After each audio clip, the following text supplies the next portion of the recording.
I watched my wife smile at another man, and it wasn't just any man. It was my own boss.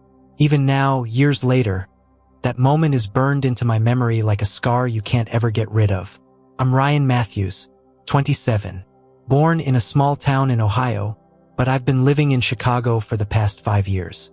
I'm not the kind of guy who opens up easily, but I need to say this out loud, maybe for the first and last time. This is the story I've never told anyone. I call it. It was the first night of my marriage when my boss's wife called me outside. It was supposed to be the happiest day of my life. Our wedding had been a whirlwind. Laughter, champagne, family flying in from all over. The venue was glowing under a sea of fairy lights. My wife Emily in her ivory dress, looking like a dream I didn't deserve. But in between the music, the toasts, and the photos, I kept noticing small things. Emily's eyes drifting toward one particular table, her laugh softening whenever he walked past.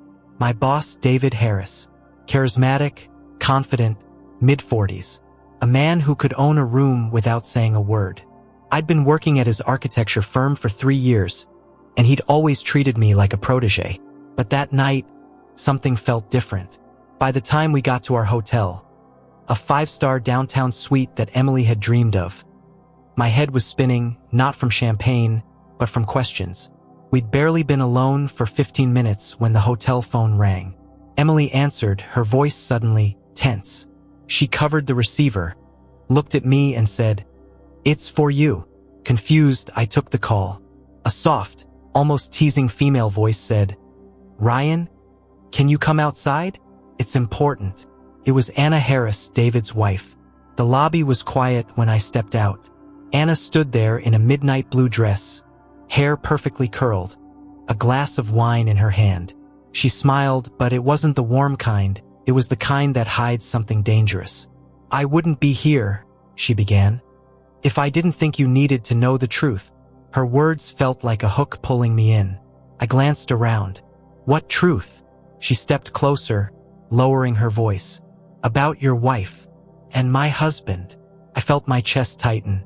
Part of me didn't want to hear it, but another part had been waiting for someone to confirm the unease I'd felt all day. Anna took a slow sip of wine before continuing. 6 months ago, they met for coffee. That's what they told me. But coffee turned into dinner. Dinner turned into... She trailed off, letting the silence say the rest. I laughed nervously. "You're saying Emily and David?" "I'm saying," Anna interrupted, "you don't really know the woman you just married." My mind was racing. Emily had told me she'd been working late those nights. I'd even brought her dinner at the office once. And she'd been alone. Or at least that's what I thought. Anna reached into her clutch and pulled out her phone. "I wasn't sure if I should show you these tonight," she said. "But then I saw the way you looked at them during the wedding." She tapped the screen and held it up. There they were, Emily and David, sitting in a dimly lit restaurant, her hand resting on his, both of them smiling like they shared some private world. My stomach turned. The air around us felt cold, heavy. I wanted to deny it, to say there was some innocent explanation. But deep down, I already knew this wasn't the kind of thing you could explain away. Anna leaned in, close enough for me to smell her perfume. "You have 2 choices, Ryan," she whispered. "Pretend you never saw this, or do something about it." I took a step back, my mind spiraling. The first night of my marriage, and my world was already falling apart. Then she said something that made my blood run cold. "David isn't at the hotel right now, and neither is Emily." I froze. "Where are they?" Anna just smirked. "That's for you to find out." And then, she walked away, leaving me standing in the middle of that empty lobby, holding my phone, my heart pounding, and 100 thoughts crashing through my head. The moment Anna walked away, I felt like the ground beneath me wasn't real anymore. It was supposed to be my wedding night, the night I held my wife close, the night our future began. Instead, I was standing in a hotel lobby, replaying her words over and over. "David isn't at the hotel right now, and neither is Emily." I pulled out my phone and called Emily. It rang once, twice, then went straight to voicemail. I tried again. Same thing. My stomach churned. I didn't want to believe Anna, but every unanswered call was a nail in that coffin of denial. I decided to check the hotel's rooftop bar. Maybe Emily had gone up there to relax. But when I got there, she wasn't anywhere. What I did see was David's assistant, Ben. He spotted me, hesitated, then tried to turn away like he hadn't seen me. "Ben," I called, my voice sharper than I intended. He stopped, forcing a weak smile. "Ryan, congratulations, man. Big night, huh? Where's David?" I asked. Ben shifted uncomfortably. Probably went home?" It wasn't convincing at all. "Don't lie to me, Ben." He looked around, like he was worried someone might hear us. "I shouldn't be saying this, but they left together. Your wife and David. About half an hour ago." The blood in my veins turned to ice. "Where did they go?" I don't know, but it wasn't David's house. I heard him say something about the other place. The other place. I didn't even realize I'd walked away from Ben until I found myself outside, in the cold Chicago air, trying to piece together what I knew. David had money, a lot of it, enough to have apartments, condos, whatever he wanted. But why tonight? Why on my wedding night? I started walking. I didn't even know where I was going, just following my gut. That's when I remembered, 6 months ago, David had invited me to a team bonding dinner. I couldn't make it, but Emily had gone in my place. She said it was boring, but when I'd asked where it was, she got oddly vague. A high-end apartment on the north side. That had to be it. It took 15 minutes by cab. When I got there, the building's front door was locked, the kind you needed a code for. I waited until someone came out, then slipped inside, my pulse hammering in my ears. The elevator ride felt like an eternity. When the doors opened on the 12th floor, the hallway smelled faintly of expensive wine and some kind of floral perfume that wasn't Emily's. I walked slowly until I found it, apartment 12B. I stood there, hand hovering over the door. Every instinct told me to walk away, to not see what I might find. But something stronger, maybe anger, maybe desperation, made me knock. For a moment, nothing. Then, the sound of movement. A voice. Emily's voice. Just a second. When the door opened, she froze. Her hair was slightly messy. Her dress was different from the one she'd worn at the wedding reception. "Ryan, what are you doing here?" she asked, her voice low, like she didn't want someone inside to hear. "You tell me," I said, trying to keep my voice from shaking. She glanced over her shoulder. "This isn't what you think." "Then what is it, Emily? Why are you here? Why with him?" Before she could answer, another voice came from inside. "David's." "Who's at the door, Em?" And then he appeared. No jacket, shirt unbuttoned, a drink in his hand, looking at me like I was an employee who just interrupted a meeting. "Ryan," he said smoothly, "this is awkward." Awkward. I laughed bitterly. "That's what you call being alone with my wife on my wedding night?" Emily stepped between us, her hands trembling. "Ryan, please. You don't understand." "Oh, I understand perfectly," I said. "I understand that the two people I trusted most just destroyed me in the same night." David didn't flinch. In fact, he almost looked relieved. "You were going to find out eventually," he said. Those words were a match to gasoline. "What the hell is that supposed to mean?" Emily's eyes filled with tears. And then, she said it. "Ryan, it's not just about tonight. There's something about my family. Something you don't know." I stared at her, confused, angry, heartbroken, all at once. And that's when she whispered the last thing I expected to hear. "David isn't just my boss. He's my brother." For a second, I thought I'd misheard her. "David isn't just my boss. He's my brother." The words didn't make sense. My boss. The man I'd admired, learned from, fought for promotions under, her brother? I looked between them, my voice shaking. "What the hell are you talking about?" David ran a hand through his hair, sighing like he'd been waiting years for this moment. "She's telling the truth. We share the same father, different mothers. I only found out about her a few years ago." Emily's eyes were glistening with tears, but there was something else there too, guilt. "Ryan," she whispered, "I didn't tell you because I knew it would complicate everything at work, and because of what David asked me to do." My heart pounded in my ears. "What he asked you to do?" David stepped closer, his voice calm, almost patronizing. "I asked her to keep an eye on you, to see if you were ready for a bigger role at the firm, to see if you were loyal." I laughed bitterly. "You had your sister spy on me? While pretending to be my friend, my mentor?" David shrugged. "Business is business, Ryan. I needed to know who I could trust." But Emily was shaking her head. "It wasn't just that, Ryan.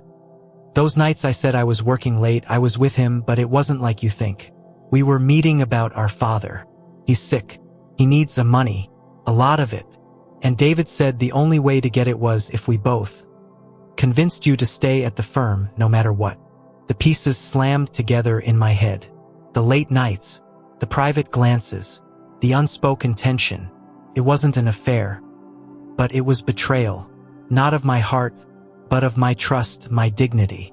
"You made me a pawn," I said slowly. "On my wedding night, you two are here, talking about business?" David smirked.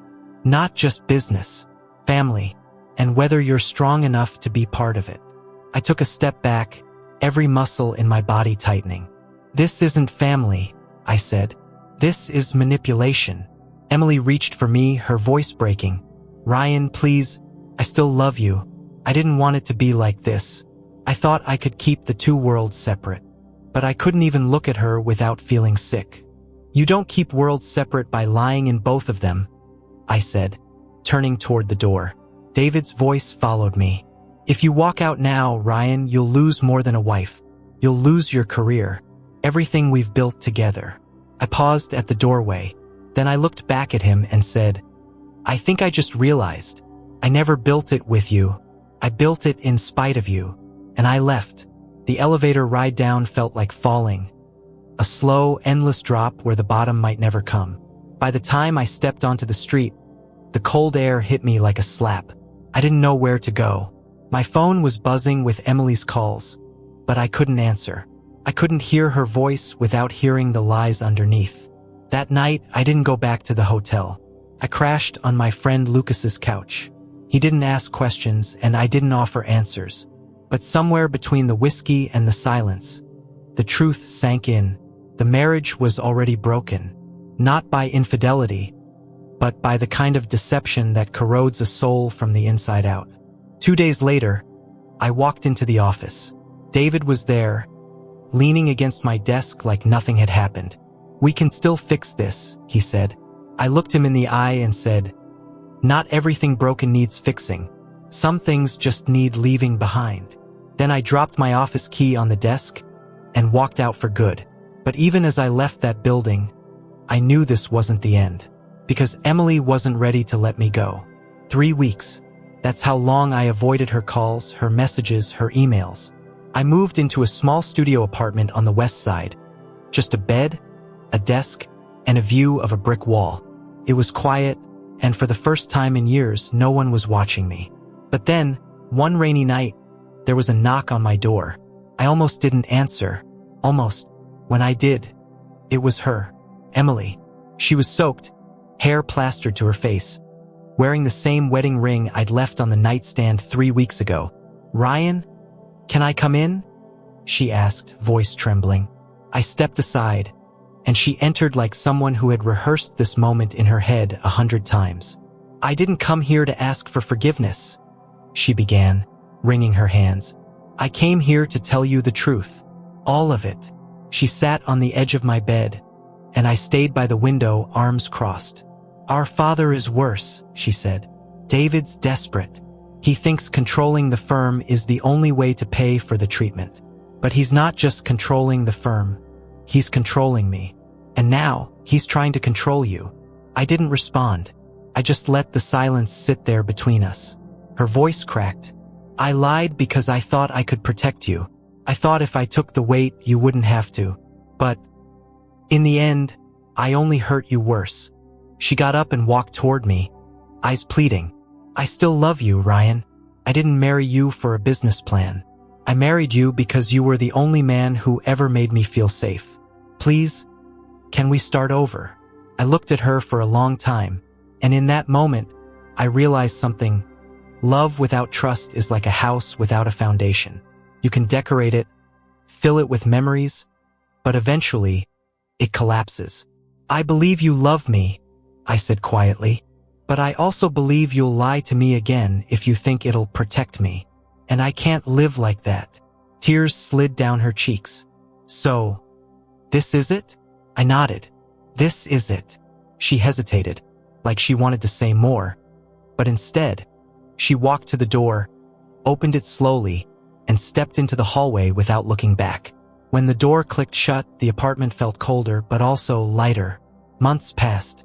I rebuilt my career from scratch, freelancing, finding clients who valued me for what I brought to the table, not for how much they could use me. I never saw David again.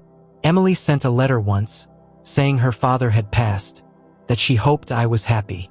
I didn't reply, not because I was bitter, but because some chapters have to stay closed. If there's one thing I learned from all this, it's that betrayal doesn't always come with lipstick on a collar or secret hotel rooms. Sometimes it comes dressed as loyalty. Sometimes it comes from people who swear they're protecting you. And when that happens, you have to remember, love should never cost you your peace. I walked away from a marriage, a career, and the life I thought I wanted. And I'm still standing, stronger, because the most important promise you can keep is the one you make to yourself.